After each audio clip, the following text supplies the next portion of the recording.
Greetings, you are watching Dugin's Guideline. At the end of the last week, an attempted coup d'etat took place in Turkey. It was thwarted.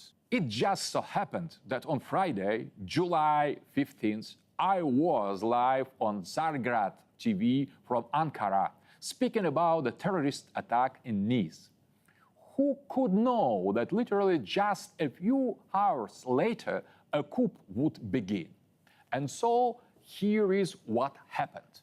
Given that during my visit, I had met with a number of senior officials in Turkish politics, and in particular with the mayor of Ankara, Ibrahim Melih Göçkek, the overall picture of the political alignment of forces in Turkey on the eve of the putsch seemed to be completely clear to me.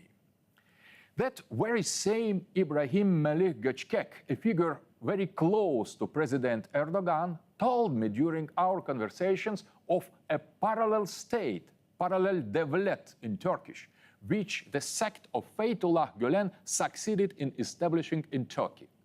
This sect has its headquarters in the US, in Pennsylvania, from which a developed network of agents of influence which have penetrated Turkish society are managed. Melih Göçkek confessed that he had not immediately figured this out, but that it had later become clear that CIA-managed structures were operating under the guise of humanitarian programs and charity. What's more, Melih Göçkek said in a private conversation something that once the coup had already begun, he announced publicly. It was none other than Fethullah Gülen's sect which stood behind the downing of our plane and murder of our pilot. The US objective was embroiling Ankara and Moscow at a time when both countries were coming to an understanding.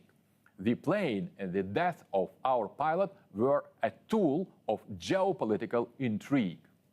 Meanwhile, the Americans understood that Erdogan's positions, whom they wanted to replace with their direct protege, Davutoglu or other, would become shaky thanks to a boycott of Russia.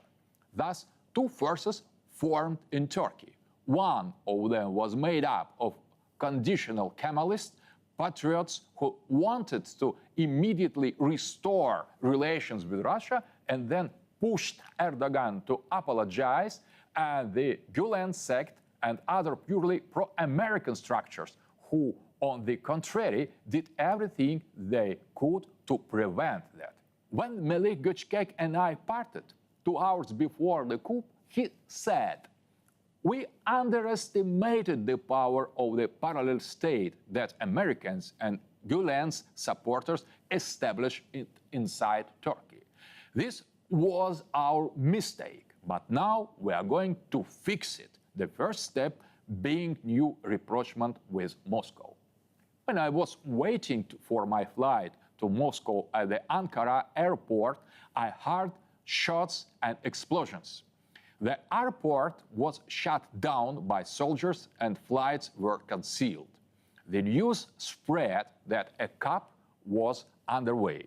People said that military has rebelled against Erdogan. But it was immediately clear for me that the American agents in the mid-range but influential position of the army, Fethullah Gülen's network, had opted for extreme measures. This was the last chance to kick out Erdogan, who, supported by the Kemalists, decided to break with Washington and turn to Eurasian politics, to Moscow. Many Turkish politicians then told me that Turkey was seriously considering exiting NATO and striving for a rapprochement with Moscow on security issues. So the American agents had only one way out, a coup d'etat. This is what the pro-American forces attempted to accomplish. Uncertainty dragged on for one night. But by the morning, the patriotic forces of Turkey had quelled the mutiny. And what was before just a whisper immediately began to be announced from public podiums by not only the mayor of Ankara or the prime minister, but also by Erdogan himself. The coup d'etat was launched by the same forces who shot down the Russian plane. Nothing personal, just the parallel state, the parallel development. But now nothing can hinder Turkey from leaving NATO, getting closer with Russia, and once and for all breaking off relations with those who wanted to overthrow the legitimate government. Forward to the Moscow-Ankara axis, as my book released in Turkey 10 years ago was titled. Back then, I explicitly, like other times, ran ahead. But now history has caught up with this strategic idea. Goodbye, you have been watching Dugin's pro-Turkish guideline.